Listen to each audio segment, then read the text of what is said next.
A lovely good morning to our viewers. Welcome to another exciting edition of the Camnet TV Breakfast Show of today, of course, being the 12th of July, 2022. I am your host, Miriam Kaimba. As usual, when I come on this show, I am not alone. I am joined by my beautiful colleague, Zipporah Mshara. And of course, every time when we come on this show, on a Monday and Tuesday, we always look at the community aspect.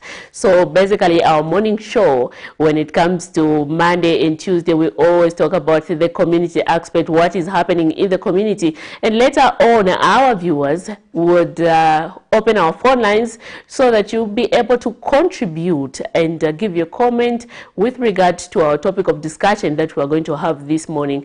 And also, just to take note that we do stream live on Facebook. In case you are not on your set, please do catch the full breakfast show that will be streaming live on show. And anyway, before I go into talking, Zipporah, I acknowledge your presence. Good morning. How are you? I'm good. How are you, Miriam? Only that, of course, it's a bit cold, but I'm sure as the day goes, it has been a bit cold. But yeah, for me to wake up, I do really. But you know, these days the weather is much better compared to the. I didn't have time to start warming. Doctors will tell you that it's good. I saw. Dr. Mjajati wrote a post on his Facebook page that it's very, very good to have a cold bath in the morning. Yeah, it helps. Keeps you fresh. It boosts your immune system. I have some question mark when it comes to that. It's cold, you know. It's cold. You wouldn't want to be stuck in the bathroom when it's yeah, exactly. Okay, and so like my colleague mentioned, at 7:30 we're going to be talking about mobile money booths in the country. What is the way forward now that these have actually been relocated? So there have been complaints from mobile money booth attendants saying that this has negatively affected their business. And we actually heard yesterday from the Ministry of Local Government stating that the move has not been necessitated by the AU Summit, which is upcoming, but it is one of bringing sanity to the city. And they state that going forward, the booth removal shall continue in places which are not designated. And so we're going to be joined by Mr. Nechan Takakuya, who's actually the Executive Director for Industrial Youth, to just help us discuss the topic. And at 8 hours, we're going to be joined by Iteshiteji Member of Parliament, Mr. Mutinta Twambo, who's going to help us discuss the maize price, which has been adjusted upwards by the Food Reserve Agency from 160 to 180 per 50 kg bag of maize, as well as the restoring of the satellite depots following complaints from farmers. So we're going to open our phone lines at 7:30, and please actively participate. But before we go any further today, we're going to talk about the symptoms of burns. If you remember yesterday, we began a topic with the doctor who's Dr. Rafa Masabasi from the Medical Women Association of Zambia. So let's just take a look at some of the symptoms of burns. Let's have the doctor join us.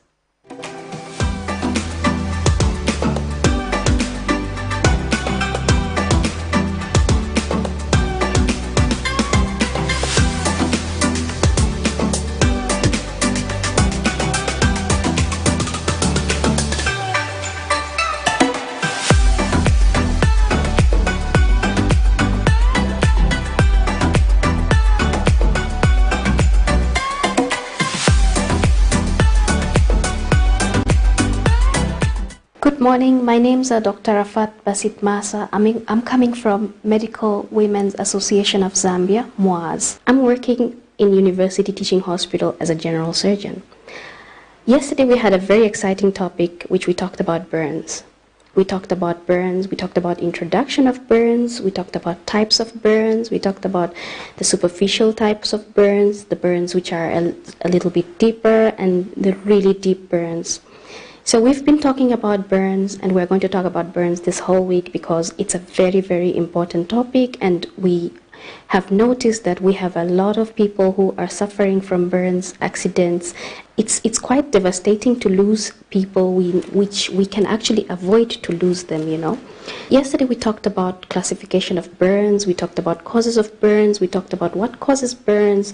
So we talked about fire causing burns, we talked about porridge causing burns, hot water, especially most 90% burns take place majority of the time is at home during household works, and a lot of burns we end up causing burns to our little innocent children, which we can avoid it. It's very, very sad to see our children going through these burns.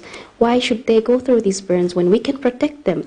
And the saddest part is that when we see them go through the burns, some children, we actually lose them, which we are not supposed to lose children. We are supposed to look after them. We are supposed to ensure they are away from these household works. When you're cooking, make sure, please keep your children away. When you're bathing your children, please make sure that your water is not so hot. It's warm enough for you to actually bath the child, because a lot of times you find that you have filled up your bathtub with so much water which is really hot, and then you put your child without even testing that if that water is really hot or not, and that's how you end up burning the child. So please make sure that you avoid some of these things. So today we are going to talk about the symptoms of burns. So symptoms of burns, meaning what are the things that you need to look out for when you have burns. For example, if you have been burned, so please ensure that you stop doing whatever you're doing. Stop if there is fire in your house, if there is anything that has caught fire in your house, ensure that if you are getting burned, stop, drop on the floor and roll. Make sure that the moment you get burned, that is for high burns. But if you are cooking and for example you just suddenly got burnt with fire or something really hot, please ensure that you don't apply anything in there. Just go into the basin straight.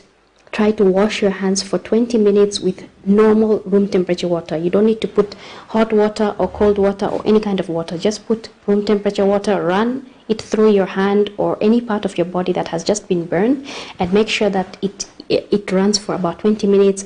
After that, please ensure that you go to your nearest health care.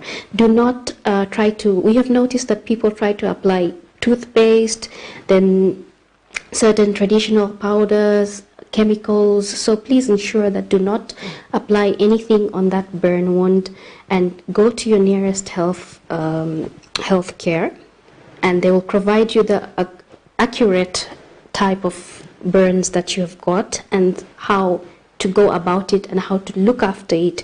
They will tell you how to do it. So when it comes to symptoms, again, we come to the types of burns we talked about yesterday. One of them was really superficial burns. So in superficial burns, it's more like a sunburn. It's more like quite superficial. It just burns part of your skin, which is superficial.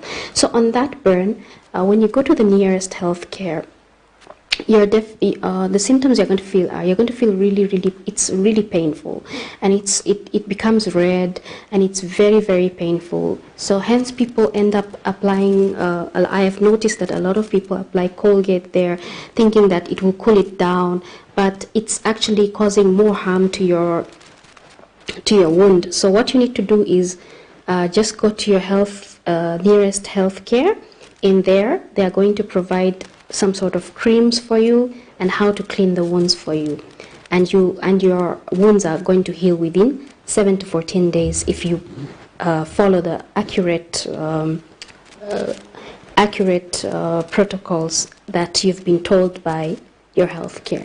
Then the second type of burns, unfortunately, that is quite deep. It forms blisters. It actually also goes slightly beyond the skin as well, deeper than the skin. So that burn is also very painful. It happens with also the same, like hot water, fire, hot oil, chemicals. In chemicals, we have two types of chemicals. We have acids and we have alkalines. So you find the ones which have been burnt with alkalines are even more damaging, because it damages it takes a few days for it to damage. So it actually damages more of that area.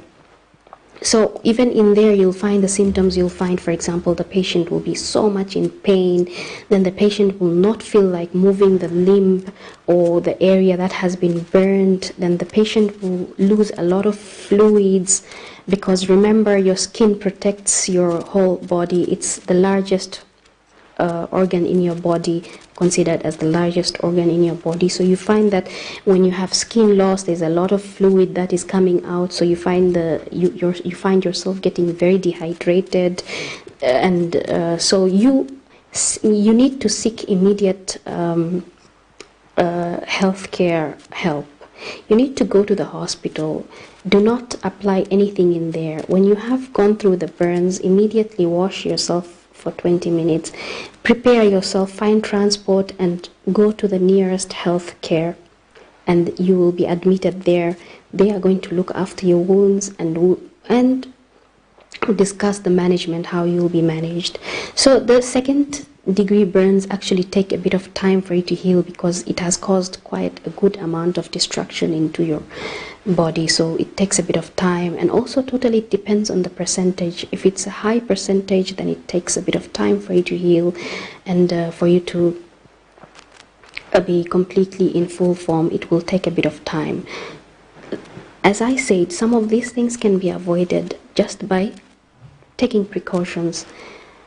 Then the last type of burns, that is the third degree, that is really, really deep, and that's very devastating, because it actually damages your bones, your muscles, very deep inside. Sometimes even your organs, it can go through your organs, especially electrical burns. Electrical burns, please ensure that sockets and electrical plugs are keep your children away from those things. Make sure that you keep your children away from these open sockets, and keep yourself also away from these open sockets, because these electric shocks may be very dangerous to an extent that they may actually damage a lot of organs that we may not be able to do anything about it.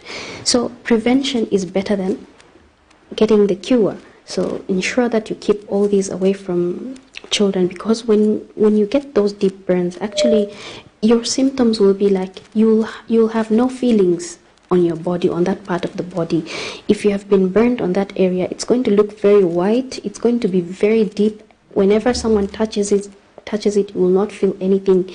So even in those cases, make sure that you take yourself quickly to the nearest hospital, and the hospital will do their best to look after you and to do whatever requires to get you back to your form.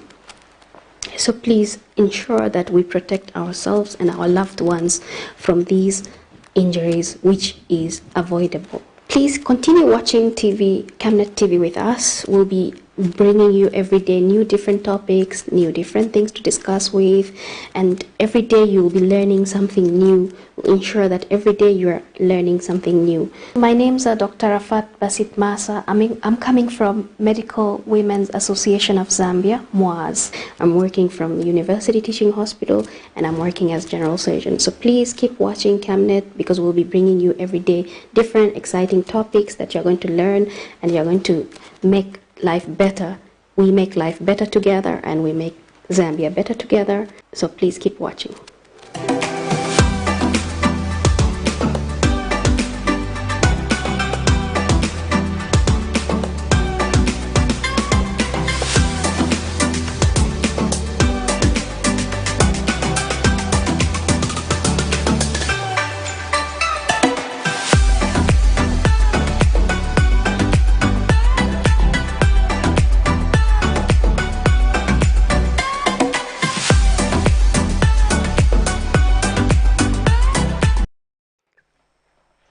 So that was Dr. Masa just telling us about some of the symptoms of burns, and I'm sure we've learned about different types of burns and how some can be deeper than others. And just a reminder to our viewers out there that the health segment is actually up for sponsorship, so you can actually come through and sponsor the health corner. And so Miriam, what were some of your takeaway points from there? You know, I love the fact that she explained the three symptoms of burns, which is from the first to the third degree.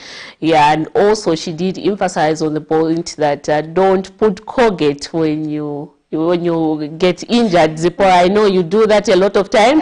I've seen you done that before. No, I put my hand then running water, it get burned. Sipo, I have seen you put Colgate. That's a miracle if that's the case. But anyway, I hope you did learn that please don't put Colgate or butter or anything. Please go to a nearest clinic, get yourself checked from the doctor so that, yeah, you get yourself treated. Zipporah, what next do we have on our segment? Next, we have the money market, because you have to know how our kwacha is actually faring. And just like the whole segment, the money market is actually up for sponsorship, so you can actually come through and sponsor the money market. So let's just take a look at how our kwacha is faring today. So the United States dollar is buying at 16 kwacha 26 Ngwe, selling at 16 kwacha 58 Ngwe. The Great British Pound is buying at 19 kwacha 32 Ngwe, selling at 19 kwacha 17 Ngwe. The Euro is buying at 16 kwacha 35 Ngwe, selling at 16 kwacha 57 Ngwe. The South African Rand is buying at 0 kwacha 95 Ngwe, selling at 0 kwacha 97 Ngwe. So it's similar to yesterday's money market. Yeah. Still, because in the past, the US dollar in comparison to the kwacha on the selling part was actually on 17. But yeah. now similar to the buying part, which is 16. Which is 16, and which is, we are heading in the right trajectory, something that we look forward to. And not forget what we were saying yesterday, that our currency has been, it has gained value in Africa. It's in the six, actually, amongst the six African countries. Yeah, so, so it's something that we look forward to. I know people would be complaining that despite the cost of living being high and stuff like that, we have seen though the kwacha has gained value, but hey, what's the difference? But this is something that we need to see. It's one step at a time, and we will continue seeing better things ahead to come of us. Yeah. And just now we have we officially opened our phone lines. And we're going to be talking about mobile money booth removal, as you have seen here in the CBD. So we have the African Union Conference, which is actually upcoming from the 14th to the 17th. And ahead of that, we have seen the Lusaka City Council actually swinging into action by removing mobile money booths around the city. And so this has actually caused a lot of chaos, because these booths actually provide employment for many youths out there. And so one of our reporters, Nelson June, was actually on the scene yesterday and just brought us a story. So before we even begin our discussion and before we get your views, let's just take a look at that story which was done by Nelson so that we can have a picture of what's happening on the ground.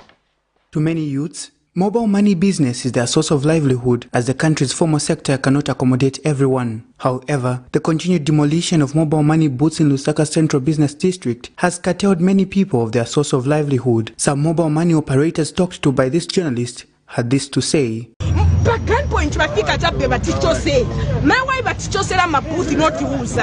are you selling my booth? We are not doing anything. I'm business. Dushiteko sponsor mali rakapoya kunyumba nakusetekera tena maenda kunchito azale tako something, but at the end of the day my boots when about person a notice to say my boots mzapenda tachosa tinapopeza chape bonse batibera bintu betnasi ya mabuti banatibera mipando zonse kupepe tinapenda mabuti bonse. Now what we are doing is we are under risk. There are some people who are watching who can attack us, but we are looking at if we go in the society, like for example, you have a tattoo pin that you are doing here. When you go there, you are going to spend, some of us, there are a lot of people. Opposition Patriotic Front Acting President Given Luminda has questioned the sincerity of government in prioritizing the plight of citizens and has since threatened to take legal action. Mwina marisiti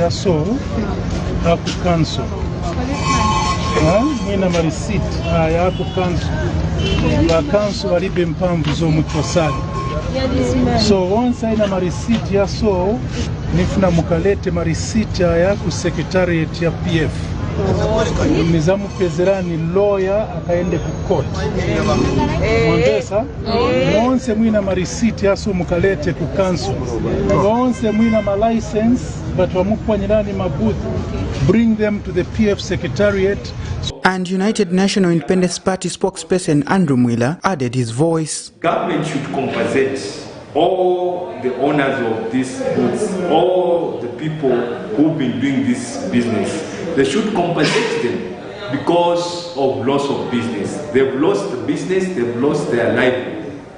And you know, let's also be very realistic as leaders of this country.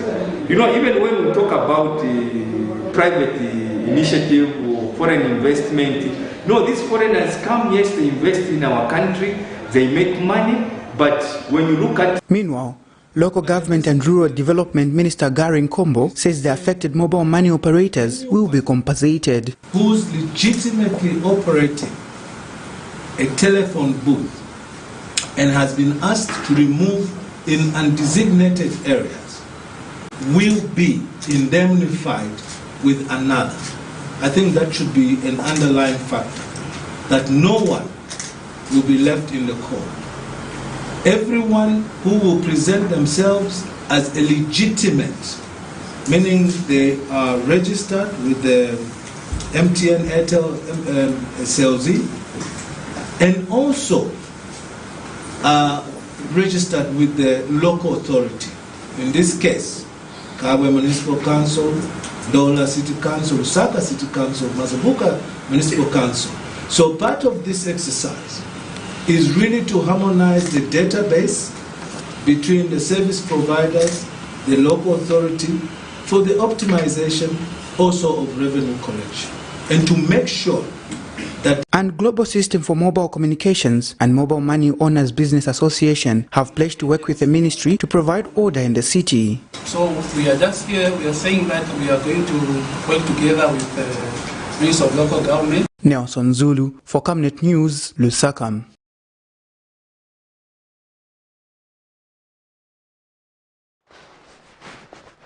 Thank you so much for staying tuned with us on the Camnet TV Breakfast Show.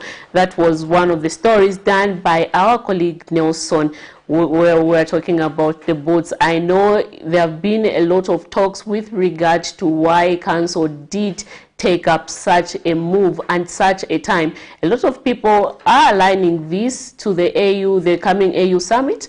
But anyway, we did see the Minister of Local Government saying this is not because of the AU summit, but to bring sanity in the country. But anyway, in studio to discuss more about that, we have Industrial Youth's Executive Director, Nature Takakuya, who is going to help us discuss more about this in details. Good morning and welcome to the Camnet TV Breakfast Show. Good morning, madam. How are you? I'm fine. Good morning. Morning, how are you? And also morning to the viewers out there. So first, basically, to start with, I know we have seen government, the Lusaka City Council, you know, coming forth and demolishing these booths from the city, saying that there's need now to bring sanity. I know other people did align this to saying this has been done because of the coming AU meeting. But anyway, with your views, how do you take this at a time where, you know, there's a lot of unemployment among the youths, there are a lot of complaints, and then such an action has been taken? It's like a back forth for the youths who are supposed to be in town right now and making money, and now they have been put on hold. Like you have rightly put it, it's a drawback. We should agree to that. Many people were earning a living through mobile money business, but we should understand also to say everything has got procedure, and rules must be followed for one to be running those business. Now, in this case, we are talking of the LCC demolishing the booths from the CBD in line with sanity. They are putting it to say they are doing that because of sanity. The city was dirty. And also, one of the reasons circulating is because of the AU summit, which the government itself has denied to say it is not because of the AU, but we have to clean the city, which is a good move to clean the city. Our environment should be clean because it's going to protect each one's lives by the end of the day. But how many people are benefiting from the same business, and for how long have they been operating?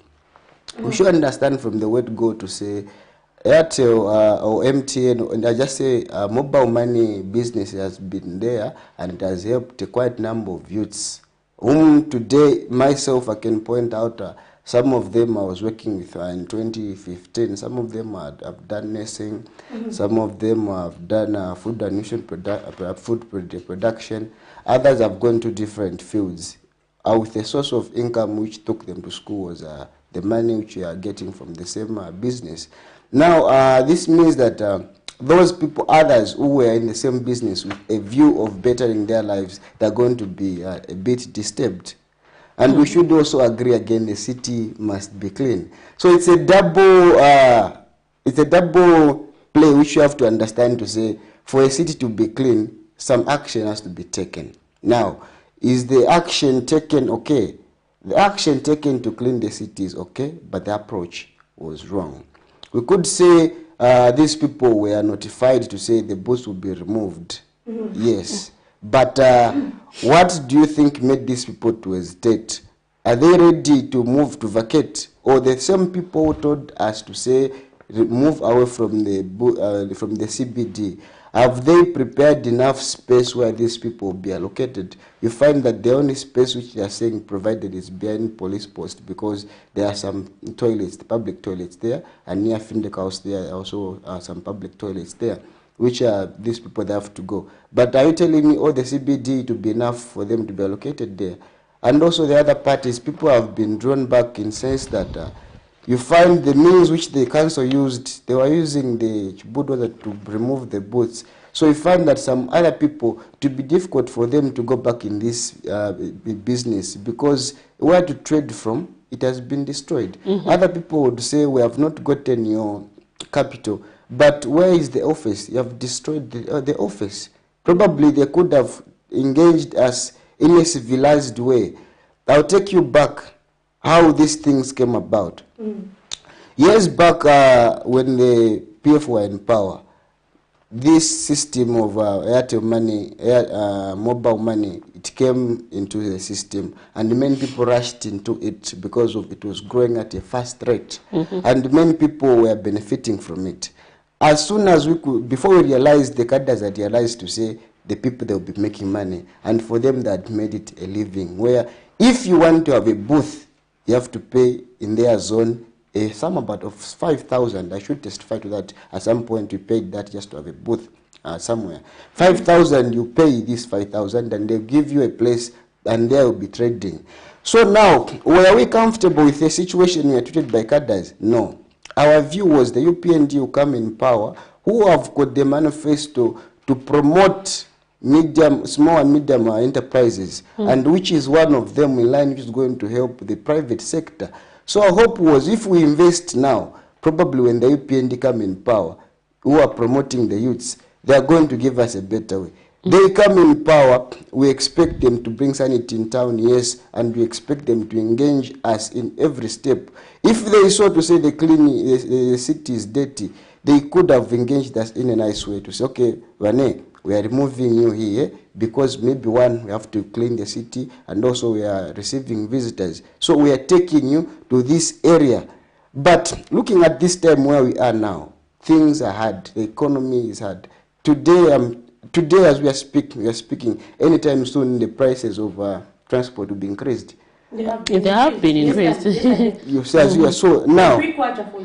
Yeah. So now, as we are speaking, so we find that those people who are operating these booths, they are using bus when coming in town. And someone would make a commission of maybe 50 kwacha per day. Now that the booths have been removed, it would be very difficult for someone to raise even a commission for 5 kwacha. Why? Customers, they are not going to trust you. We just seated there with a poster to say, Airtel money. And maybe what dangers do you feel that brings, given the instances that we've had in the past, with maybe these mobile money agents being swindled or actually being allegedly kidnapped? What dangers do you feel that brings? When you see it, even way back, we used to have cases where you'd send money to a wrong person, then the customer will come back to say, oh, ndarama zaenda kwinangu, maybe I need a refund because of trust issues, and it was difficulty. What about now when we don't have a booth where they'll find you? Meaning you won't be stationed, you'll be moving. So meaning, so if I am the business hard for someone who's doing this business, and it's also going to promote, should I say thefty? Because if I see to say I'm not able to make my commission which I was making way back, and someone brings the money, I don't know the person, I'll tell them Natuma drama. The next person, they won't find me there. I'll go and say me the penang. Why? That's not the place where I'm found. So this issue of removing booths in that way, in my simplest statement, I would say it was evil. That wasn't the best way to do things. Yes, it was evil. I love the term evil. Yeah, they could have engaged us in a civilized way, because they are not dealing with kids. They are dealing with people who have got families. They are dealing with big people who are able to think and who are able to reason. They could have gained, I'll give an example, Katunjia Road. Today, since you didn't remove your booth, the council comes with one of this booth. They help, they remove in a nice way, civilized way. Next day they go into another street in a nice way. Not you come because you didn't understand with your truck, you remove all the booths, you drop back. It's a drop back, and it's, believe me, if many people they won't come back in this business, knowing that they will have changed minds. Others, my sister, sorry, I'm sure, prostitution will be high in our community. Why? They'll never be. They're not working. Theft will be high in our community. Let me just hold your thoughts. Fair. We'll have a caller. Hello. Good morning. Morning. How are you,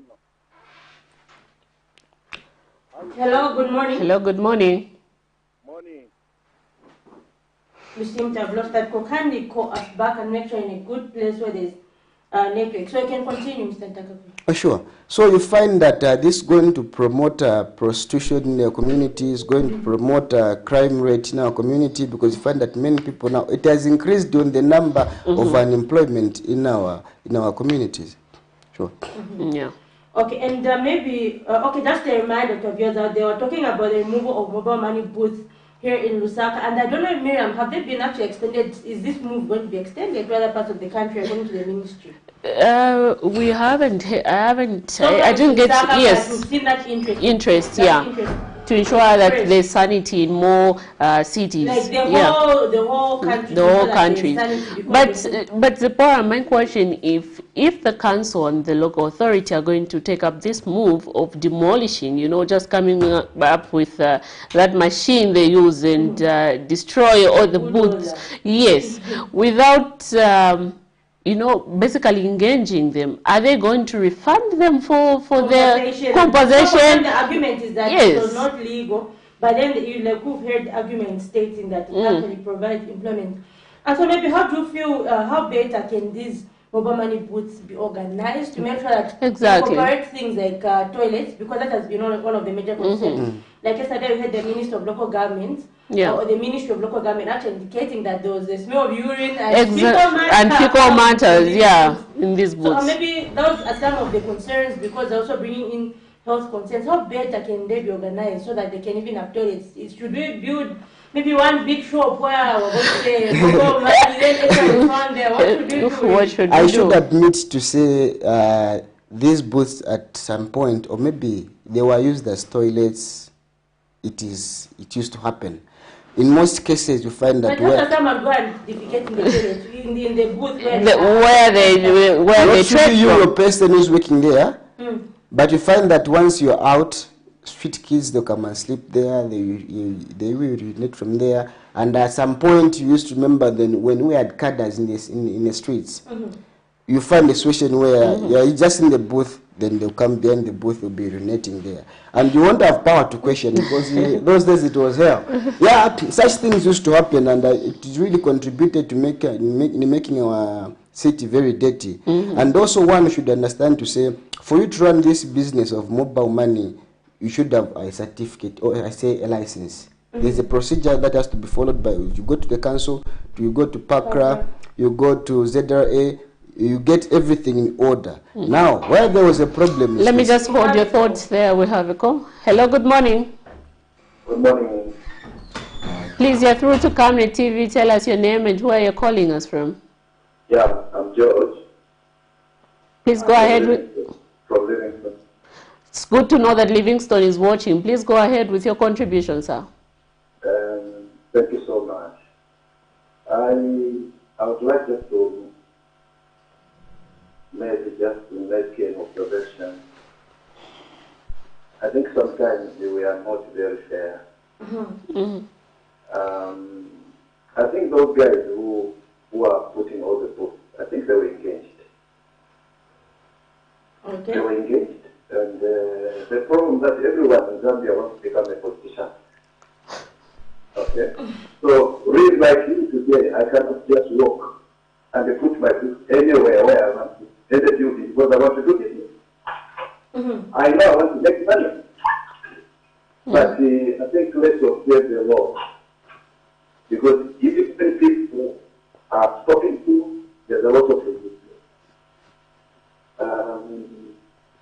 That's why my observation is, I think we are too much politicking. I think let's put politics aside. I cannot break the law because I want to make money. That's not fair. So let us be realistic. If the guy is putting this everywhere, where there are disadvantages in the business, because we want to make money. So we should not now start politicking. Those guys let us move, making sure that they are in a good place where they can do business. Not everywhere. So please, that's my observation. I'm asking every Zambia here, the time to do politicking is over. Let's look at how we can be able to improve our country. Wrong things don't help us. Thank you so much. Thank you so much.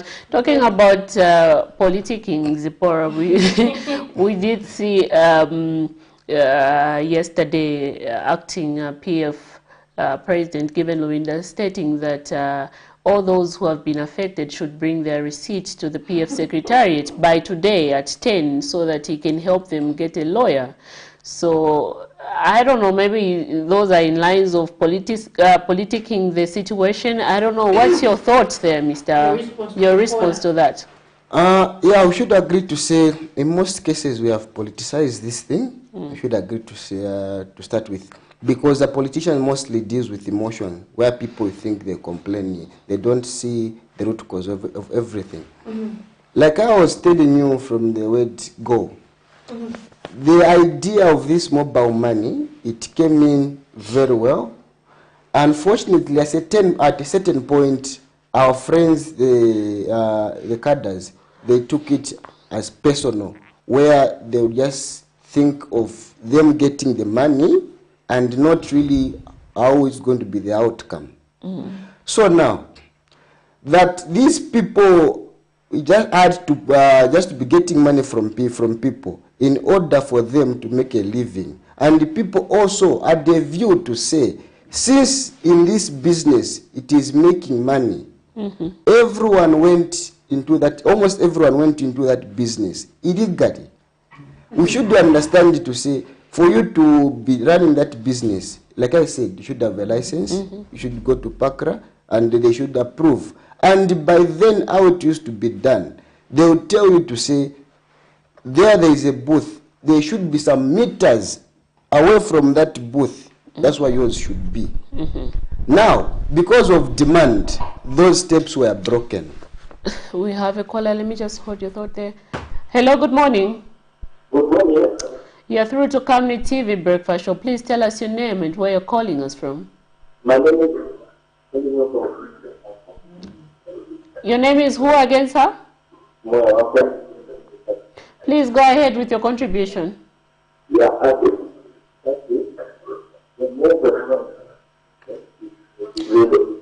Sir, you're too low. Could you kindly speak up?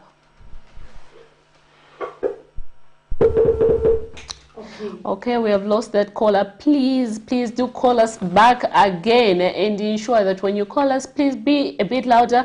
And if you're near your TV set, make sure that you reduce the volume on your TV set so that we don't get that feedback. Yeah, maybe you can continue with your thoughts, sir. Sure. So now, what I think should be done, that mistake was made by then, whereby everyone had to engage in this business in order to make a living. Currently, the way things are, as at now, are hard, to be honest with you. The step being taken by the government to make the city clean is okay. But honestly, things are tough there. We have to speak for one another.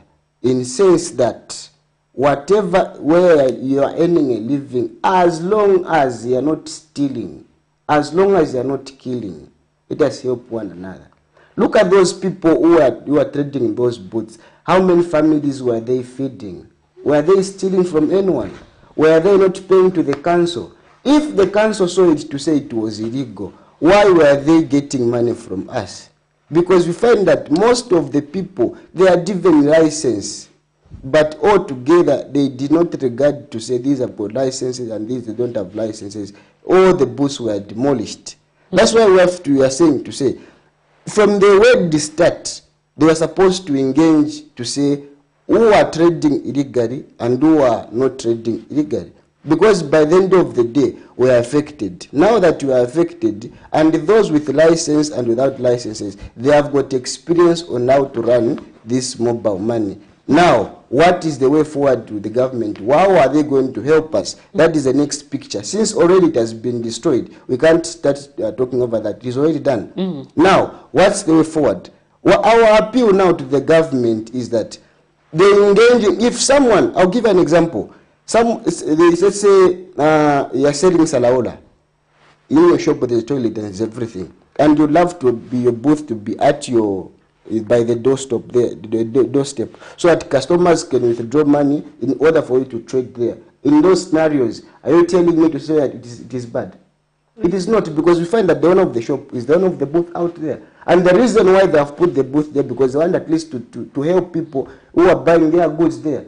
So now, after realizing to say, in those steps, people are making money, it had to trend, it had to boom, and everyone has to engage in that business. So regardless, it being that the city is going to be... We have another call. Hello, good morning. Good morning. Yes, can you tell us your name, where you're calling us from, and then you can go ahead with your contribution.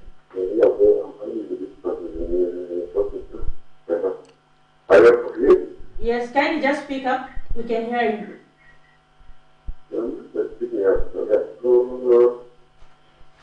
You have a discussion there, and then you have come with the data. Why do you have such things? Because when you have such interactions, you have someone to defend. No one is defending the other side, which is another person. We have played a story that was the premise where they were stating actually their position, and so this is a reaction to the government's position. Yes, you can go ahead. Anyway, I'm sure that was just it was seeking clarity. Was seeking clarity, yes. Responding to what the government has said. Exactly. So attacking response to whatever they have said. Yeah, I hope he did follow. He has heard and followed the program when we started. In case he didn't, please we did go. Play a clip, and this is actually like a response what to say. And so, Mr. Ntakakuya, from my knowledge of mobile money booths, the council actually has to tell you where you have to place that booth. But I think the problem really has been that most people feel like they're placed in an area without business. For example, if they're placed within a community, they may feel like there's no business there. So maybe the problem is that everyone wants to be in town, but in maybe the how can we CBD of decentralize Lusaka, mobile money booths away from the CBD, maybe to make sure that this actually works out? Yes, one of the main reasons why this thing brought debt in the city is because everyone came there with a view to say that's why there's business. Everybody wants to be in town. Everyone wants to be in town. Everyone wants to be in town because they think they're making money. Yes, it's the same problem with vendors. When there is a market, they'll leave the market and they'll go along the road because that's where people are passing. Now, how do you address such issues as a government? I think they should create enough space. I should say Lusaka is just too kind of small nowadays. So what I think is they should create an environment where to trade from along where people are passing. Let's say, I'll give an example. At Unza, the booths are removed. Are you telling me that people are not convenienced? Because people there, they are students. So let's say Unza, those people who are along the road, they should find them an alternative, maybe inside somewhere. Hope you get my point. So those people, they won't be very much affected. Inside the university. That's what because they have been removed from the road. but students were beneficiary of that. So now, how are you going to tackle that? Or maybe should each community have a mobile money zone? Could that be the solution to bringing sanity? Maybe this is a mobile money zone. Maybe should we have zones in each community? Maybe so that because the argument is the love of business. Yes. So if there's a mobile money zone, everybody knows where to go if they're seeking mobile money services. But you know what? Let me just give you this practical example how it is done. You find that you are working, so you receive a call. Atake chiteshi padevo kuja pa nyumba pabwera rendo. Then you just say, Mary, nitumie ku 25 kunyumba nza kupasa pakomboka. Those scenarios they do happen. Nilipeka now nitumie, I'll give you when I knock off. That person will send the money, and after working you get back. That's how it used to happen in our daily activities. Now, let's say you want an emergency to send something home. Then there's only one place where you can send money. Don't you think again it's going to bring some kind of delayment to people? Because those mobile money made it easier for everyone to access money. Made it easier for anyone to keep money. Me personally, I had bus drivers who would come a day depositing 12 kwacha. A day, abura nsunge 12 kwacha. It was an agreement. Daily 12 kwacha. But if it is very far, you find that such moves and such banking, it can't happen. Why? Because of laziness. So it made life simple for us people who are here, down here. People who are on top there have made it in life, they have been exposed. They can't see the importance right now. And believe me, they're only going to see the importance of people being in the market when they come for asking for voters. Today they will call it offices that are dirty. Why? Because them now they're exposed to big offices. They're exposed to a living that is fair to them. Why? They have forgotten about us who are down here. So my cry is this: if you think our offices are dirty, there should be a better way of engaging one another and finding a better way of solving in terms of sanity. And maybe that's one issue in Zambia, like many, maybe I can say things of, maybe things done by the local authorities, so to say. Ordinary things in the past have been depoliticized. For example, you remember, maybe during the previous regime, during elections, if you do a story about street vendors, you call the local authority, they won't respond to you, but after elections, they won't say, yes, we're going to chase them or anything. So how best can we actually depoliticize such issues so that we have a consistent policy? For example, if we're talking about booths, we have a permanent solution, street vendors, a permanent solution, and not depoliticize such issues. How best can we do that? Now it has happened that they have removed. They shouldn't go back. They shouldn't withdraw the statement or at any time. Yes, when it's no election, they shouldn't allow to say Mugwere. Maybe we should stick to that. Let me just hold your thought. We have a caller. Hello, good morning. Good morning. You're through to Camnet TV Breakfast Show. Please tell us your name and where you're calling us from, sir. Yes, Mr. Anthony, I'm calling from Manta. Please go ahead with your contribution, sir. Yes. What I know is that there are certain laws that the country is supposed to follow. And one of which, as it has been from the past government up to now, there have been certain people the sanity of the city. And from the person who comes out the person, he has said the street, he has agreed that the street was not all that clean. So let's just give the government chance to see what they are going to do. Yes, the business is safe, and yes, the economy is bad. But we are just going to allow that insanity which was there, and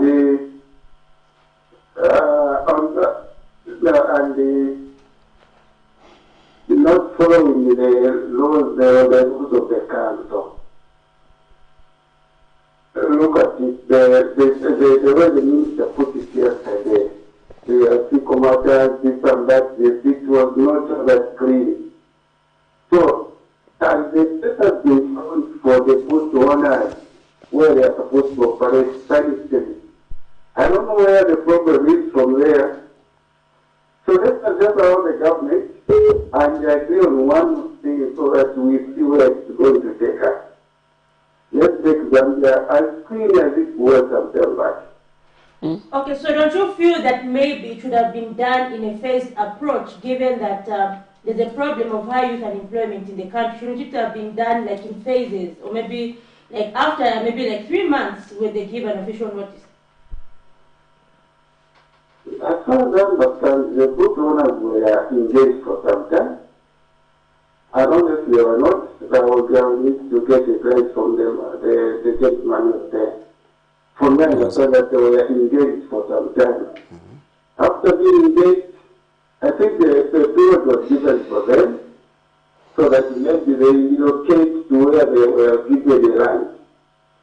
Yeah, just to agree with the other 4 hours that we like to put it in every time.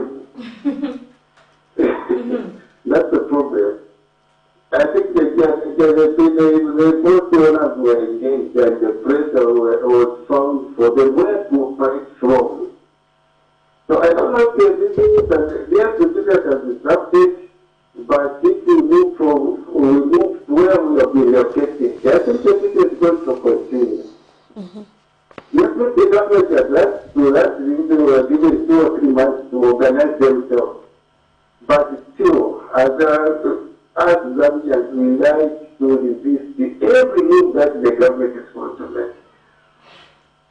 All right, thank you very much. If they were given 12 months, 3 or 2 years, this still that resistance was going to be there. So that's why let's allow the government to operate the way it wants to operate. Let's bring sanity where they are supposed to be. Thank you very much. Thank you very much. Even as we conclude on this segment, Mr. Ntakakulia, Sure. Can you respond to the caller and also maybe just give a way forward on how you feel the issue should actually be handled? Like I said, for me, 2017, I should make this clear. It's not the first time that the government is moving the booths in town. But first of all, were you people engaged by the government? Were you given enough time? We were engaged, but the badness with the government, they gave a statement. It came as we are starting with Great East. Were you given enough time to prepare and say, okay? Get my point first. Oh, okay. So everyone thought it's only Great East where the AU will be coming in. So now, then they came to say it is only Cairo, then Freedom Way. Then we thought maybe it's only Cairo because that's where it is used mostly. But starting from Freedom Way and Lumumba, somewhere there, it was just like an overnight. Sunday at 14 hours. So it has become as if it's illegal to actually own a booth. Yes. Over. Sunday 14 hours. People are supposed to work. I was in town. We were told not to open booths. Why? They are going to remove these booths in the night. So now, but you said it's only Cairo. We are removing these booths in the night. Sunday, 23 hours, I was in town, removing the booths with Wallace fearing for the fear that they are going to destroy with the Chimazembe. Those people who are not present, their booths were just being destroyed. If you are there, you talk to them. They were lenient, they help you remove the booth and you take it somewhere. So in short, what I'm trying to say is, people resisted to move because of, how are we going to survive? Just too early. Probably they could have waited maybe next year, so maybe when things, people, are you okay with the economy? But don't you think if next year came, people would have still requested for more time? The thing is this, it's just too much at one point. Things are are increasing monthly.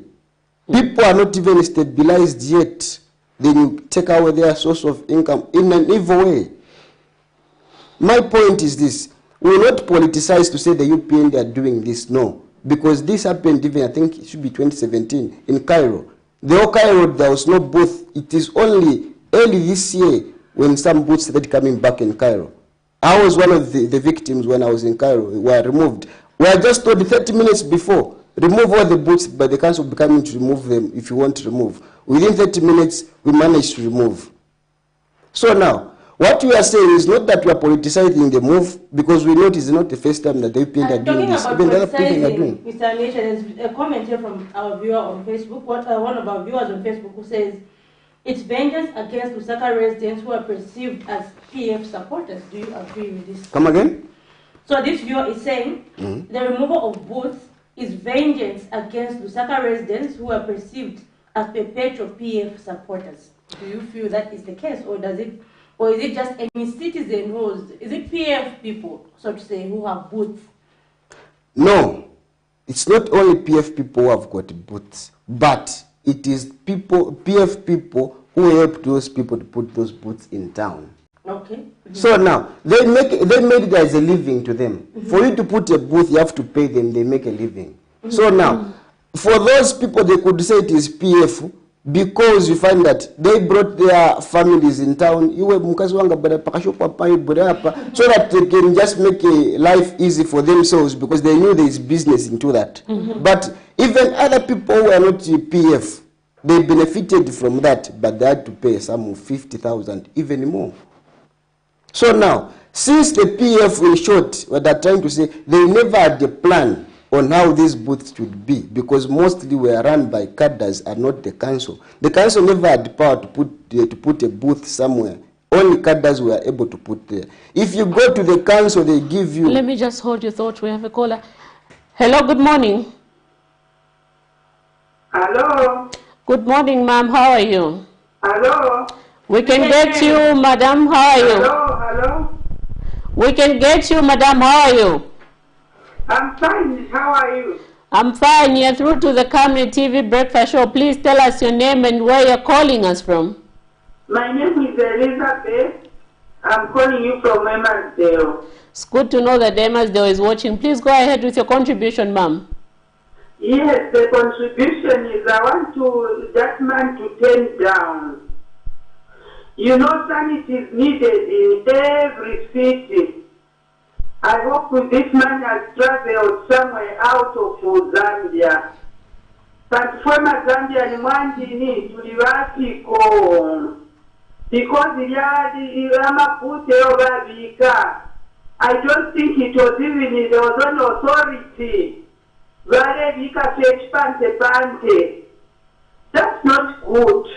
Nanguma vote ayoyene abo batata na bekale na vote yabo because tulefa sanity muchalo mumone ku town center kujanga beta kwa tishani bakandolo ba tomato abaleniera mu plastic libandi kachafu along the road in town mwe bantu bakwaleta nangutapatoswa umulanduke wa voti awe kuti yaba voti yo twatotera bali abamayo bakitala akishani aba ku kanso bali abameya Shilando Chitangala bameya bamayo bali she's very brave and let God continue strengthening her.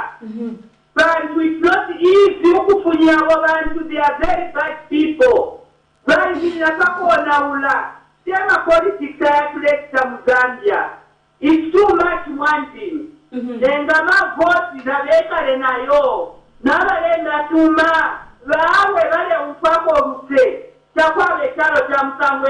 Where there's no order. Thank you very much. Thank you so much for your comment, ma'am. Okay, so you can respond to the caller and actually just give your concluding remarks as we wrap up from this segment. Yeah. Okay. Yeah, our fear is that the booths have been taken away, and we should agree to say the booths, yes, they were making it in town, and people are making a living. But if a booth which was stationary can be removed, what about my mothers who are street vending, who are selling tomatoes, bananas out there? Does it mean they will be the next target? That's our fear. So now, if the city has to be clean, meaning even the vendors has to be removed, is that what we are praying for? Because some of us were beneficiaries. But we have seen the local authority, constructing markets for for people so that they can go back in marketplaces and not be in the street and trade from there.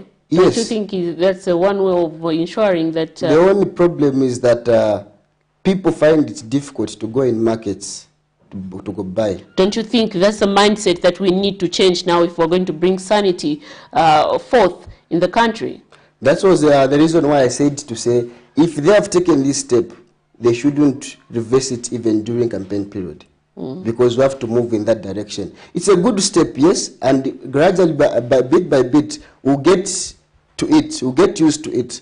But let them promise to say, once it's election time, they won't allow that. Because we have been seeing such things happen even before. When it's election, they will allow it. After election, they won't. So let them stick and have a way, let them be firm in what they do. If they are saying they will remove, well and good, we all want our city to be clean. We want where to stay to be clean. And I should say this is the problem, we created this problem on our own. Because we find that even cleaning where we are trading from, it was a problem. So maybe probably if ourselves got engaged and to say, Epo Turila, 10 to 1 year, perhaps they could have given us lenience on, they would have been lenience on that. But in most cases we find that it was dirty. Even where we were working from, we wouldn't clean. So we came up with that.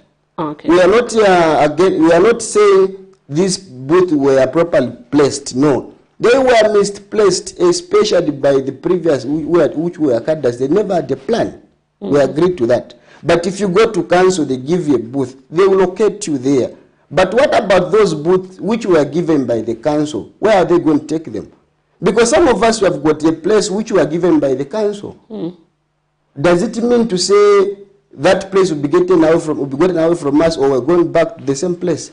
That's the question. Yes, the others who came in illegally through the cadres, but the others who came in through the council, how are you going to take those people? That's a big question there.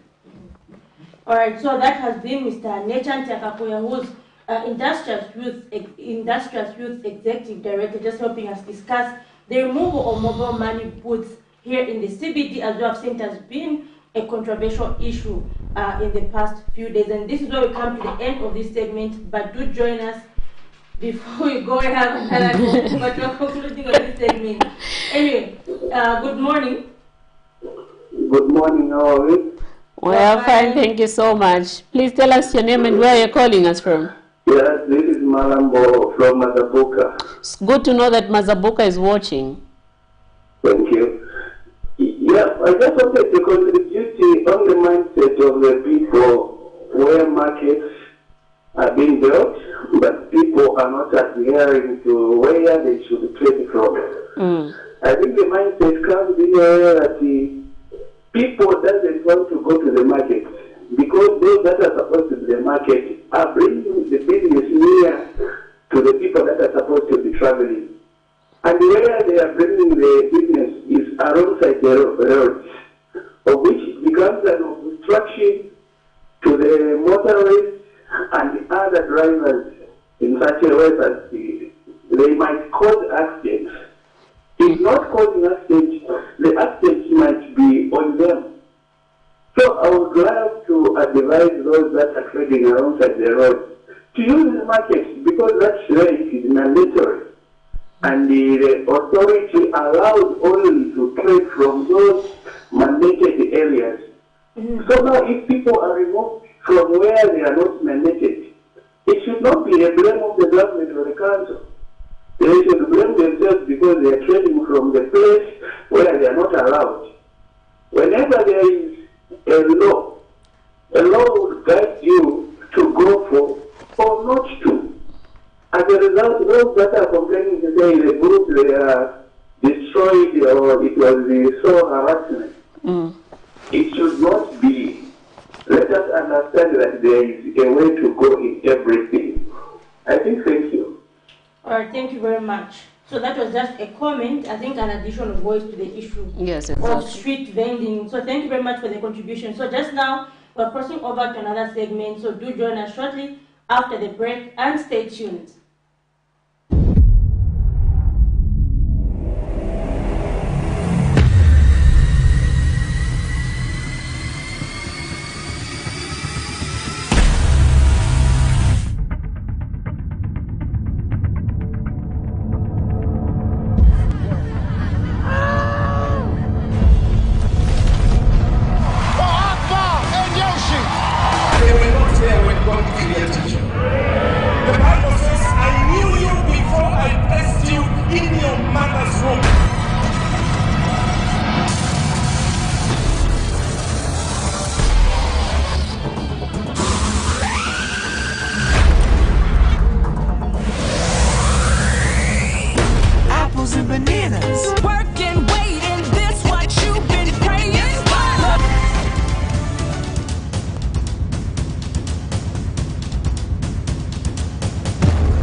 thank you so much for still staying tuned to the Camnet TV Breakfast Show. Earlier on, before we went on the break, we were having a discussion with regards to the booths, the mobile money booths, which we have seen the council, you know, being reallocating these people to another place in ensuring that they bring sanity to the city. But in studio right about now, we have been joined by Itezi Member of Parliament, Twambo Mutinda, who is going to help us discuss about the re-entry policy vis-a-vis free education. Is it working in Zambia? We saw different opposition members of Parliament saying that the free education policy is a mockery. But is it true? Anyway, before we get much into discussing that, we will take a short break and play a clip where we did see Tawama area Member of Parliament, Tasila Lungu, stating that the free education is a mockery. Anyway, still stay tuned.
Prior to the 12th August 2021 general elections, the United Party for National Development Administration, during their campaign promises, did promise the people of Zambia free education. And few months after being ushered into office, they indeed acted upon the said promise. But even though the implementation has been made to ensure that every child gets access to free education, some section of society have questioned the credibility of free education in Zambia. The argument remains that despite the motive being good as a way of encouraging more children attend free education, concerns of hygiene because of various shortcomings, children being crowded in classrooms, continue to raise questions to some who question on the quality of education being imparted. And then also the issue of quality of education. We're looking forward to quality education. It's not a quality education when one teacher has more than 200 students. They can't even mark the papers. And then there are even different kinds of students in one classroom. Some are special education, and others learn faster than others. So where's the free and quality education that was promised? The government has a lot more work to do. However, in an interview with Camnet TV Saturday afternoon, United Party for National Development Itezi Member of Parliament Twambo Mutinda wonders why some circles in society, especially the privileged, would mock a well-intended free education policy introduced by the UPND administration. We've got over 800,000 children that are not able to access education. Particularly, one of the main reasons was the issue of school fees. These are the orphans, and the majority of these children that have not been able to access education are the girls. When the UPND government came into power, one of the most important, one of the matter of urgency, public importance, was to immediately ensure that education becomes free in Zambia, because education is the greatest equalizer. Education is the only process that can get those underprivileged boys and girls out of the shackles of poverty, for them to have a livelihood and for them to lead a sustainable life. So when we hear that some people are mocking a process which is underway is very sad.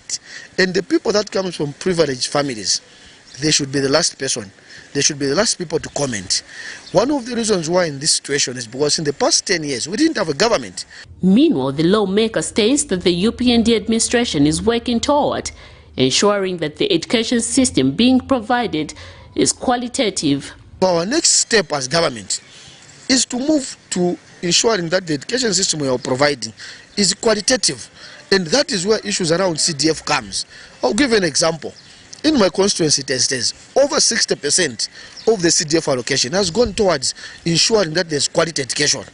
As a UPND government, we could have not waited to see to it that we have got enough class, we have enough desks for us to declare free education. For us, free education was an issue of urgency, and we needed to see to it that every child is given an opportunity to be in school.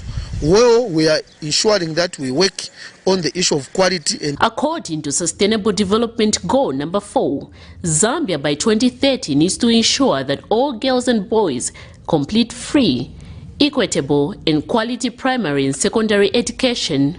Miriam Kaimba reporting for Camnet TV News.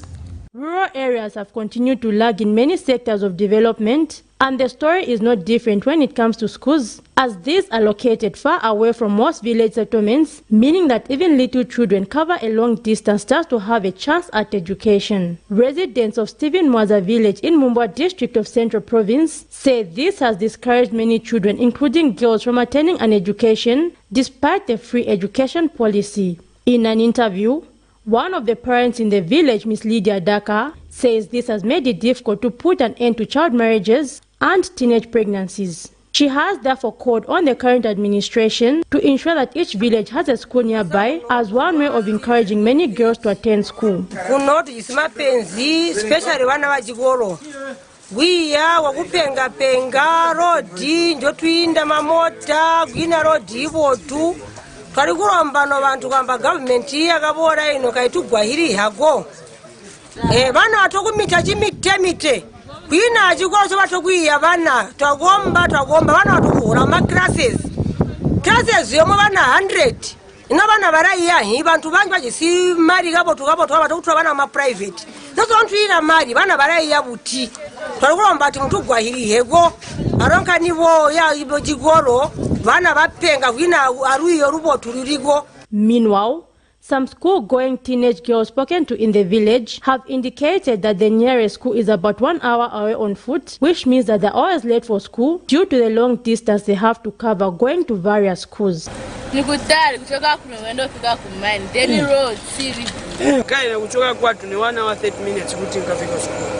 The Ministry of Education had earlier in 2022 indicated that it is currently working on completing 115 education structures that had stood as one way of solving the long distances to schools in some areas, as well as decongesting classrooms. Stakeholders in the education sector, however, argue that more needs to be done to ensure that all citizens across the country have equal opportunities in accessing education. Zipporah Mshala, Camnet News, Mumbwa District. Thank you so much for still staying tuned to the Camnet TV Breakfast Show. And like before we went on the break, I did mention that in studio we are joined by Itezi Member of Parliament, Twambo Mtinta, who is going to help us discuss how effective is the re-entry policy. We did see one of the clips that we played where Chawama era Member of Parliament saying that free education is a mockery. Despite being this, we have seen kids being clouded in schools. How effective is this? There's no concentration. But anyway, good morning and welcome to the Camnet TV Breakfast Show. Thank you so much, Miriam. Good morning. And, thank you so much, Zipporah. Good morning, the viewers. Yes, we did see a clip there we played in our news where Chawama era Member of Parliament was saying free education is a mockery because we have seen kids, maybe in one class, pupils 200, so there's less concentration. How effective is that? Well, thank you so much, Miriam, and thank you so much the viewers out there. Indeed, It's an issue that is in public domain, and for me, it's not a political issue as per se. It's a real issue that needs us to deal with it with a sober mind and be able to do a serious introspection of where we are coming from, why the free education policy was also introduced, and why we need to have serious focus on ensuring that also the re-entry policy is actualized in this country. First of all, I'll start with maybe I'll deal with the re-entry policy. As you may be aware, the re-entry policy was became law. This policy was passed in Zambia, I think about 20 years ago.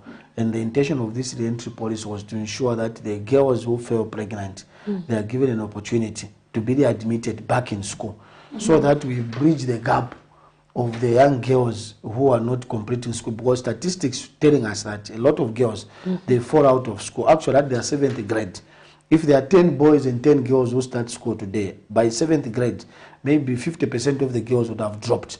So this policy was came into effect during the MMD government, and the desire was to want to see that a lot of girls have access the complete school. As you know, when you educate a girl, you educate the entire world. So this process has been undergoing a bit of review, even in this new Dawn government. And just recently, as a parliamentary committee on education, science and technology, we did a study in parliament around this policy, and we learned quite a lot of things that we need to address with regard to the entry policy. One of the things we discovered that the legal framework is still very weak. In terms of it's supposed to be supported by a statutory instrument, so that all the schools, they adhere to the re-entry policy, they ensure that they support it. And we also learned that some teachers, they still don't understand what this re-entry policy is. There are some teachers who are still negative about it. They feel that when a girl is given a second chance, you are inciting that girl to have another pregnancy. And we also learned that a lot of managers, a lot of school authorities, they don't have an in-depth understanding of the processes, because this re-entry policy does a lot of processes. Some of the process involves the boy also signing an agreement, the girl signing some forms, leave. She goes out for a particular period of time and being readmitted back. And we also learned that this re-entry policy needed to be known by the parents themselves and even the boys, so that they support the girls, they comfort them, they give them that kind of counseling. And more important, we realize that the counseling services are not adequate for the girls who fell pregnant, so that they are managed, that they don't fall pregnant again. And during the time when they are readmitted back to school, how do they relate with other learners? So these are some of the gaps that we realized. And we thought we needed to share them to government, and we have shared them to government. They are now sitting with the government as part of the action point report for government to take action of some of the proposals that we made as a parliamentary committee. But more important, you discover that free education moves hand in hand with the re-entry policy. One of the things that was happening when the girls drop out, at the point of them being readmitted to school, there was a question of who is going to pay for this child. Sometimes this is a boy who pregnant the girl, ran away. Sometimes the parents feel that they've given up on that girl. We gave her an opportunity. And a lot of girls, quite a lot of them, they could not get back to school because of not affording to pay. As we speak now, just like in the clip that I shared earlier, we have over 800,000 children in Zambia that are not accessing school. And as soon as UPND government came into power, all these girls, some of them were in marriages, some of them were abused in their homes, some of them were working in the markets, some of them, they were orphans who were just kept in their homes because the parents could not afford to pay 200 kwacha. All these, they've now gone back to school. Okay, and I don't know, there's always been an argument for talking about the entry policy in terms of the boys. Is it that the boys, during that period, do they also, during the period that the girl stays away from school, maybe due to maternity issues, does the boy also stay away from school? That is what the policy is. So the policy is very clear that the boy should also go and live. That is what the policy is. And there's a lot of, so there's a lot of misunderstanding. People don't understand it in depth. And we realize that despite this policy being in effect for over 22 years, and having a lot of benefits, because we have a lot of success stories of the girls who fell pregnant, who returned to school. There are a lot of them. We have a lot of success stories. So what we want is we want to sustain its efforts. But this has become more possible with the introduction of free education, because there's no excuse right now. This free education that UPND government has brought, it's not only free education to secondary level, it has gone up to tertiary, to an extent whereby all the girls that are disadvantaged, the girls that are in abusive marriages, the girls that were mysteriously pregnant by these barriers around, they now have an opportunity. If they can't go to grade 12, get their GCE, they have an opportunity now to go and admit under the CDF bursary, which is also a free education, which is for free for them to access that kind of education. We have a call. Hello, good morning. Hello? We seem to have lost that call. Kindly call us back. We are discussing the re-entry policy vis-a-vis free education. And so, Honorable, just here we have a question actually from one of our viewers on Facebook. So maybe this is in line with the problem of teenage pregnancies. So the question reads, how can Zambia end teenage pregnancies? So I'm sure this is against the background of the continued high number of teenage pregnancies amidst free education. For example, in Eastern Province, we heard recent statistics saying about 12,000 girls were impregnated. Yeah. What could be the problem? Why are girls still getting pregnant despite this free education? Could it be the problem of far distances to schools? Or how do you look at it? Yeah, so there are a lot of factors, Zipporah. One of the reasons why people emphasize that girls should be in school, staying in school, it deters you from having those unwanted pregnancies. But statistics is very clear. Despite, so one of the reasons why these children were not accessing school, like I told you, there was no government. There was no government. First of all, how are we running the country if there was no government? When people want to talk about quality education at this point, it becomes very unfortunate that as soon as the free education was declared, the next conversation, people moved into wanting to see immediate quality education. Me, I'm a champion of quality education. And what we want to see, the aspirations of the UPND government, is to see to it that the education system we provide is qualitative. And the education system that is provided, we cannot have, we cannot only focus on quality education without having access. So the first step, development is a process. The first step in any development trajectory is to ensure that things are systematically done. How are things systematically done? First of all, create access. Because, like I did mention, this is an issue of urgency. A child not attending school is a serious matter, it's an issue of urgency. So we lived in a government for over 10 years that never bothered on whether the orphans were going to school or not. We lived in a government that never bothered about the distance of the children. The distance, children are not supposed to cover over 5 kilometers. But we have children that are covering over close to over 5 kilometers. We had a government that did not invest in proper infrastructure in these schools. Most of the schools, in my own constituency, you can shed tears. Some children right now in June, they are in thatched classrooms, they are in dilapidated classrooms, and it's very cold.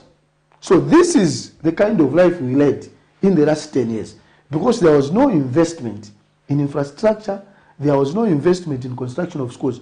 If there was investment in construction of schools, it was not equally distributed. Then those schools were built in Lusaka, then those schools were built in Kambi.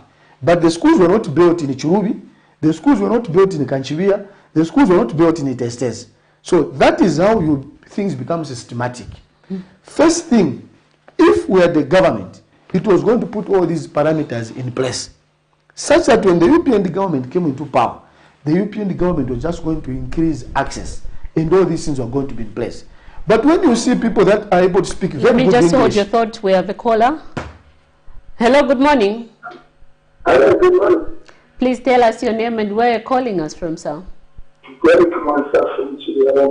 It's good to know that Shilawombo is watching. Please go ahead with your contribution. Yes, number one, I just want to say that when people are very concerned, they must not take emails on what they are saying. It's important for our well-being. Number two, I just want to look at the girls now. Why is it that in our generation, the girls have become too loose?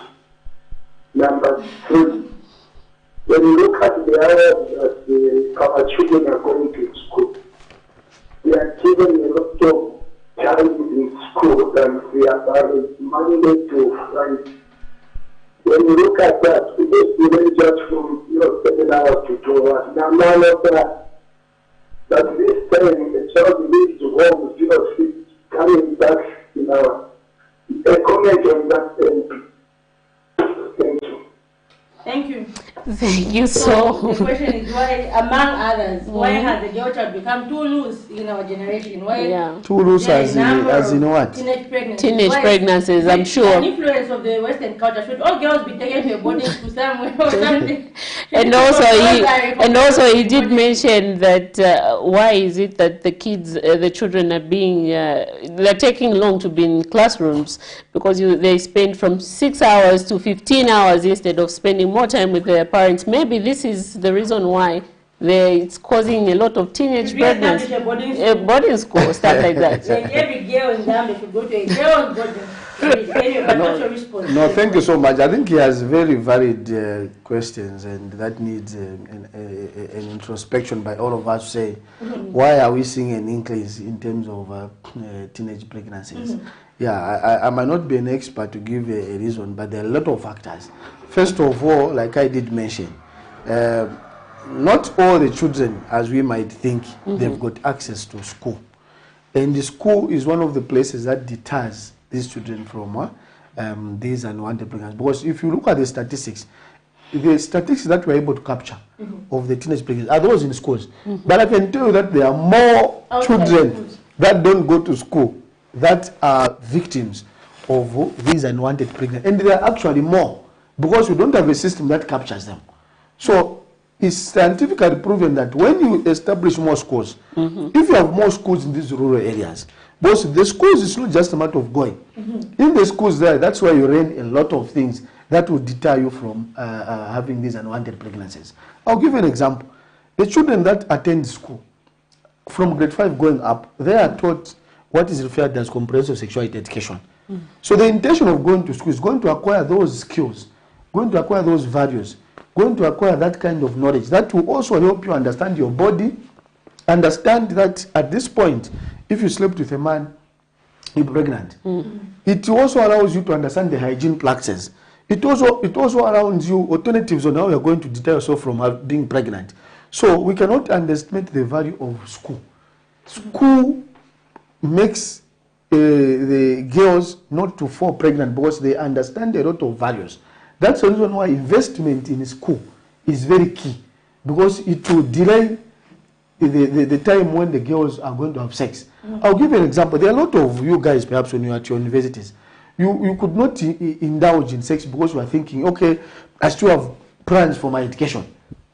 And you discover that people that are highly schooled, even the number of children they have are very minimal number, because the school keeps them busy and it will not allow them to indulge, or they will not think of having a child because there is a burden that comes, the care burden that comes with having a child. So school has been proven as one of the methods that can ensure that the girls delay to have sex, and also even issues around having too many children. It can only be done when you invest in people attending school.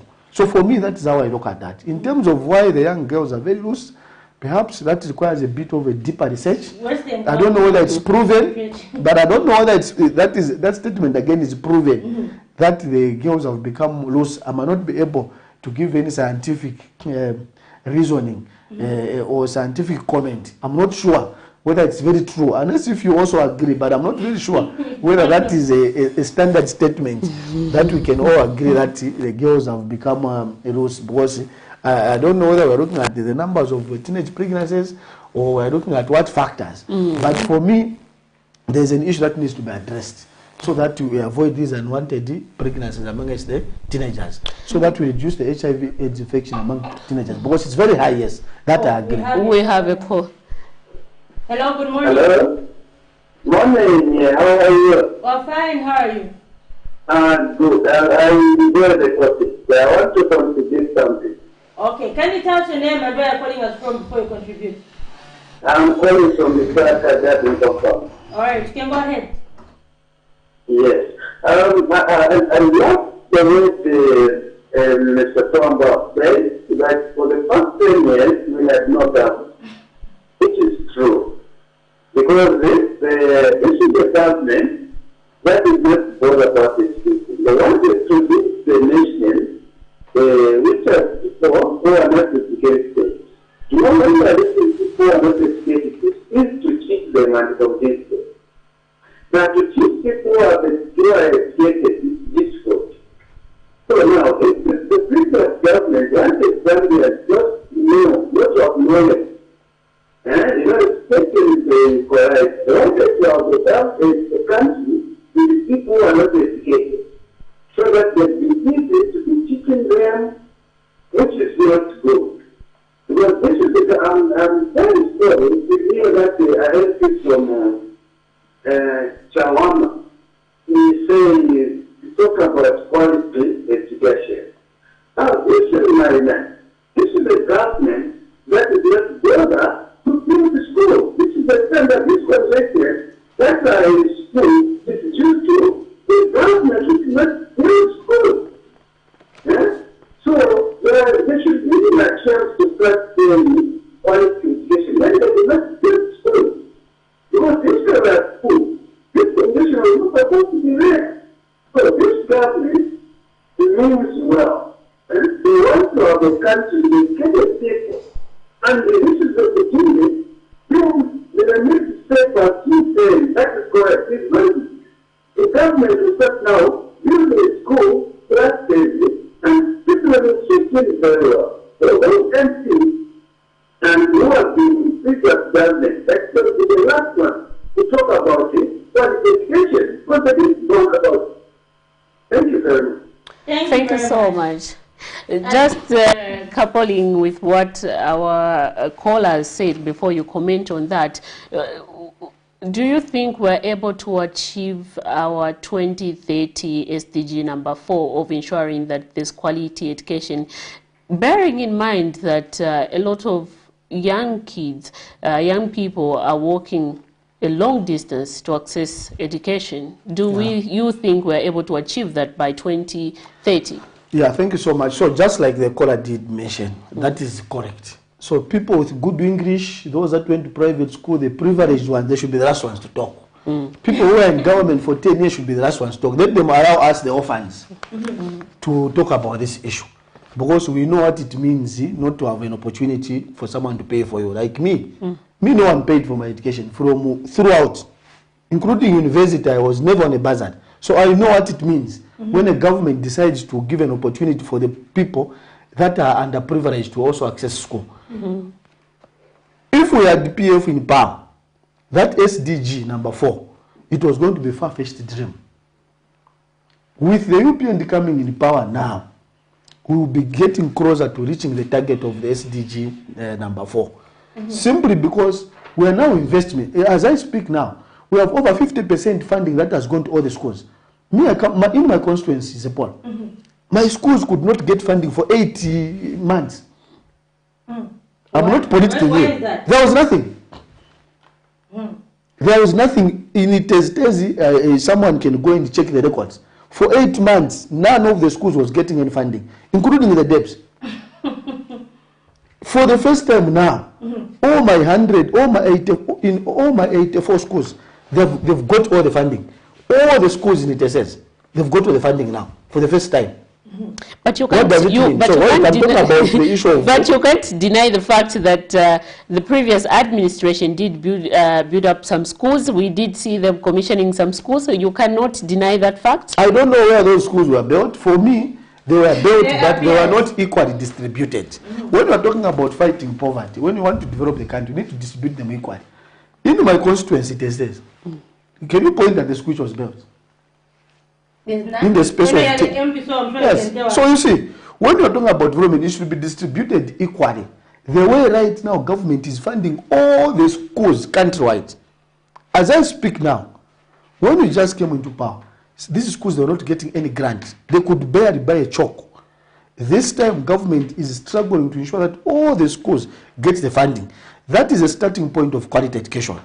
Point number 2, CDF as you see it, the biggest chunk of CDF according to our president, it should go towards health and education.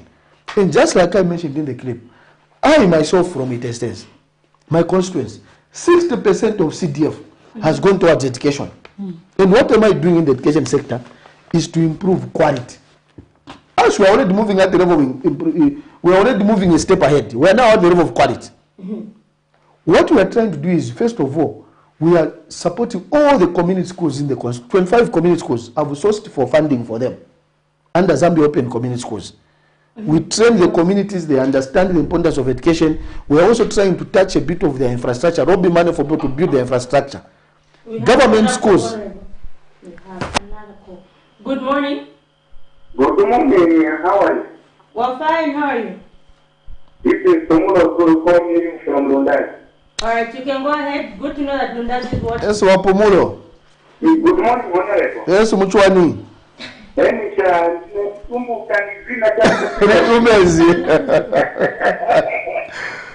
Honorable, as much as we appreciate the new dawn for bringing free education in Zambia.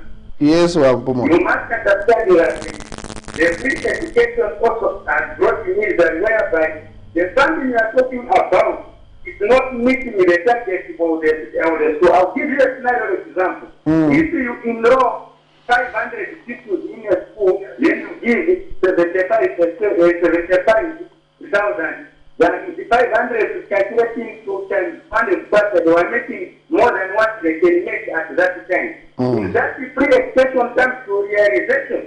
Number 2, Honorable, you must understand that some boarding schools, yes, some are being paid subsidy, but some are not subsidized. Is this free education? The free education which has no debt as of now we are speaking, there is no debt in these schools. Number 4, Honorable, we must state the reality that the schools are there and the unemployment of teachers, the starting levels are too low in these schools. Is it a dream come true that the education system will be improved? So this is what I can all contribute to Honorable. Thank you very much. Before you go, Wapumulo, before you go. Sure, my brother. Are you proposing that we needed to wait for those orphans to be in school, not until we completely build the schools and we buy desks first?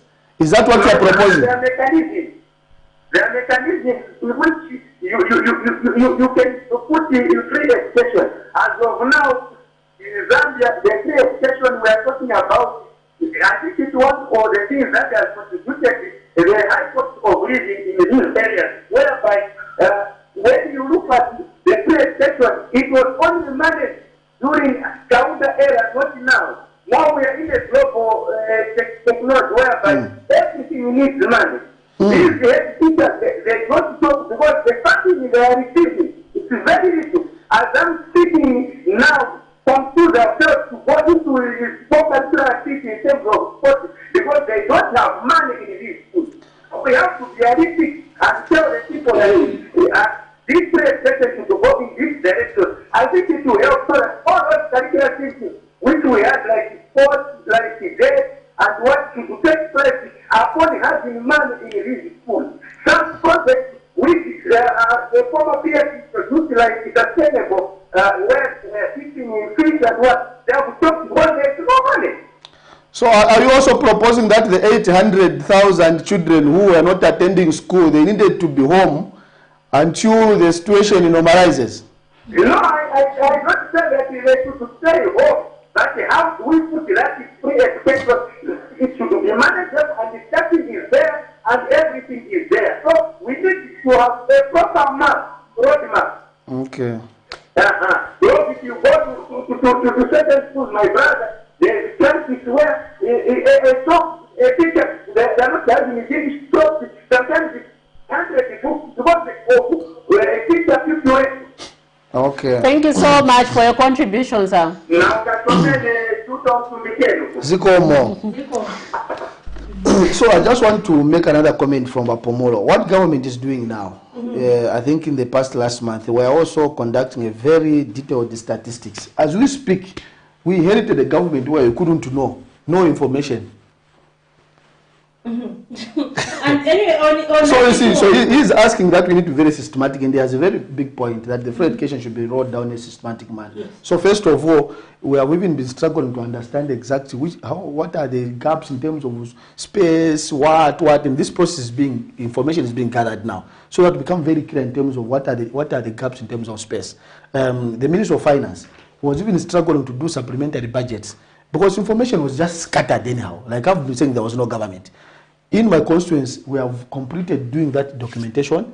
We are now very clear in terms of the anticipated number of children, the gaps in terms of desks, the gaps in terms of classroom. That information is now being shared also, so that we become very logical in our doing business. Unlike how it used to be, where it was just chip and you are not sure what is happening, there was just chaos. So that is how we're trying to normalize that. But more important, the president is emphasizing that from CDF, can we invest in issues around desks? And you have seen that I'm not trying to lie. The president has been on a lot of forums where he's encouraging that we procure desks so the children can be able to sit. But more important, like I did mention, Medium, investment in the education sector. I will assure you that a lot of CDF money is going to the education system. Why is it going to the education system? We need to understand that when we deal with education, like someone did mention, we will give ourselves a literate citizenry that is going to argue things, that is going to contribute meaningful to the development of this country.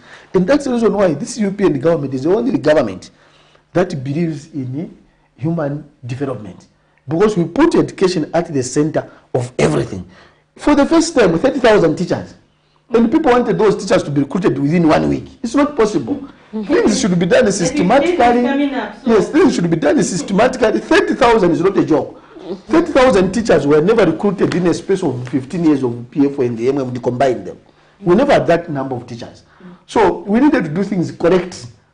I've been engaging the minister, and he said things are being done correctly at the Teaching Council of Zambia, so that we don't make mistakes. You know, people are used people are still used to the old mentality of dubious recruitments, where people are even faking letters so that people have already been recruited. There's no one who has never been recruited. In the UPN government, I can assure from the time UPN came into power, if there's someone who was recruited dubiously... Let me just hold your thought. Hello, good morning. Hello, good morning, madam. Please tell us your name and where you're calling us from, sir. My name is Mr. Banda. Mr. Banda, please go ahead with your contribution.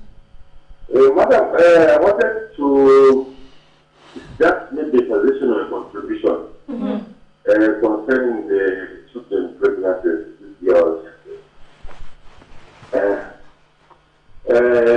My suggestion may be, what can the government just put that policy whereby anyone who is pregnant, a girl child who is at school, as long as she is at school, should be a punishable offense.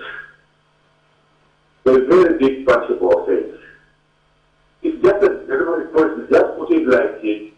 As long as the child is at school, it doesn't matter whether she is 17, 18, as long as she is from grade 8 up to 12, must be a punishable offense. Thank you. I don't Thank you very much. Thank you so much. And Honorable, even as you replied to that, you've also seen instances where teachers have been the perpetrators. Maybe what should be done in an example that maybe the perpetrator is the teacher, especially for girls' boarding schools. Being someone who actually went to girls' boarding school from grade 8 to grade 12, actually saw these instances where maybe a teacher pregnant a grade 12 pupil, and then now the girl goes back home and the teacher continues teaching. That was the case. The guy witnessed, the teacher continues teaching. So what should be the case? What should be done in such instances, maybe to prevent the same problem? Okay, thank you so much. So one of the things that we have learned, most of these policies that governs the girls' the entry, they are not known in the public.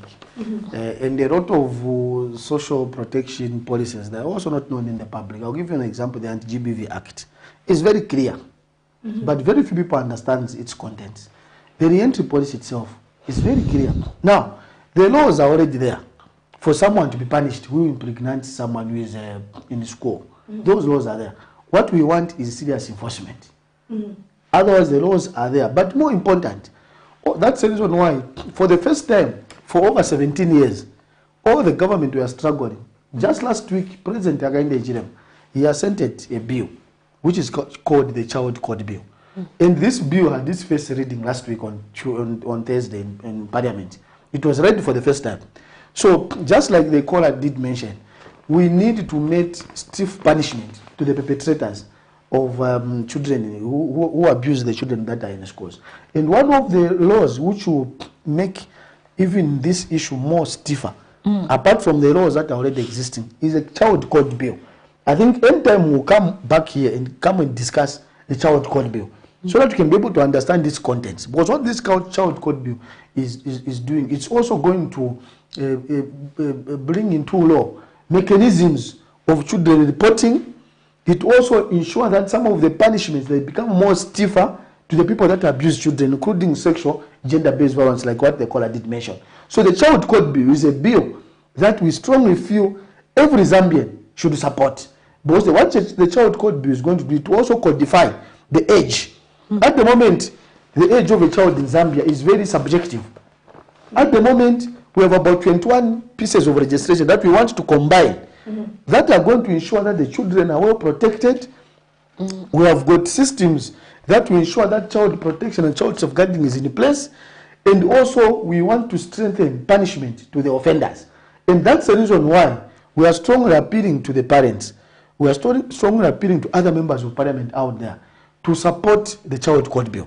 Because this is the bill, when it becomes law, that is going to strengthen the support that we should give to the children, who include the children who are found in school, who are victims of sexual, gender-based violence. Should we have the same punishment if the perpetrator is a teacher? Yeah, so, they know better, the role model, or should we see a different kind of No, so for the teachers, I've been a teacher before. For the teacher, there are certain ethics that also applies when a teacher becomes a victim of such. So there is a general practice for everyone. But for the teacher, there are also additional punishment that goes, because that is being unprofessional. And that is when now the teaching council comes. That guides the ethics, the code and ethics of the teachers.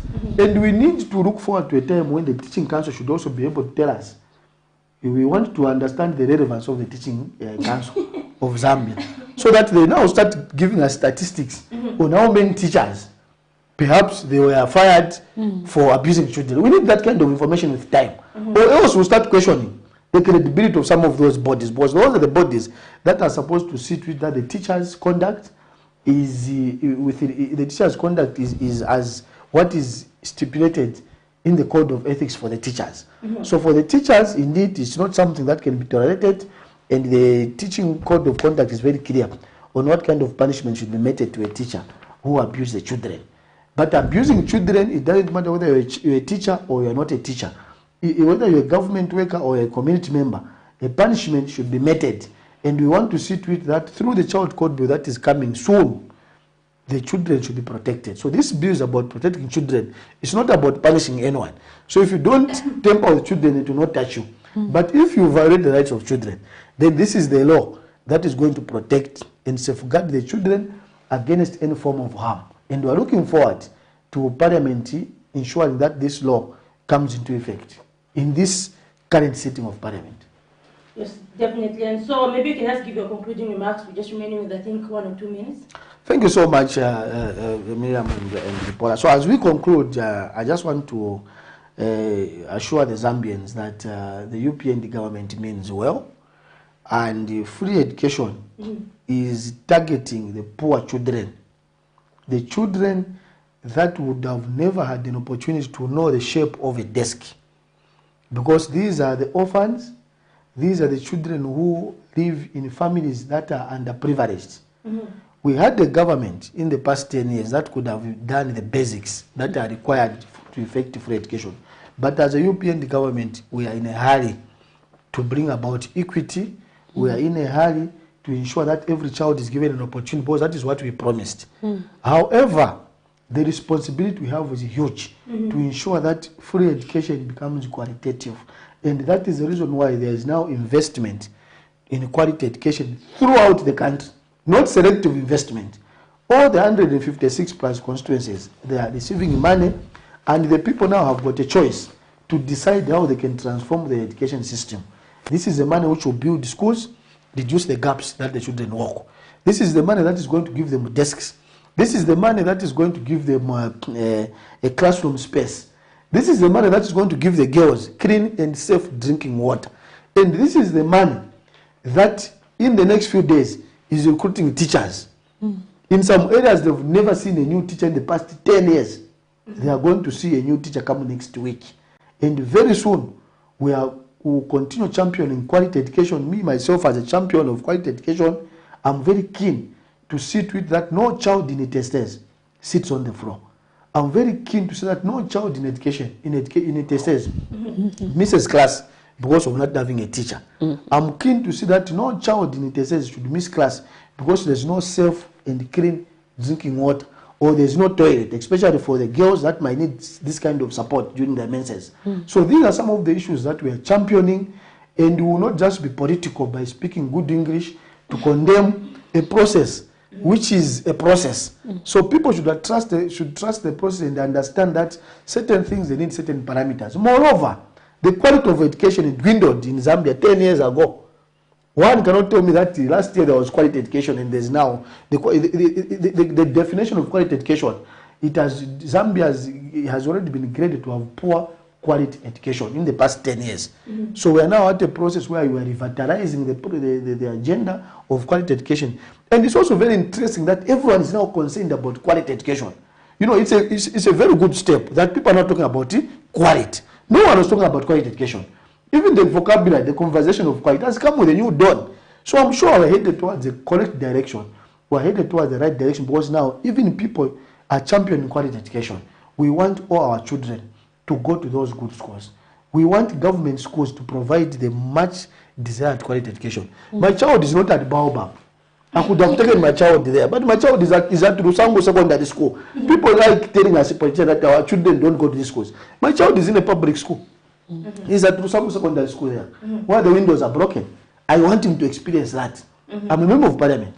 I could have taken him to wherever, international, whatever, but I wouldn't. That's my decision.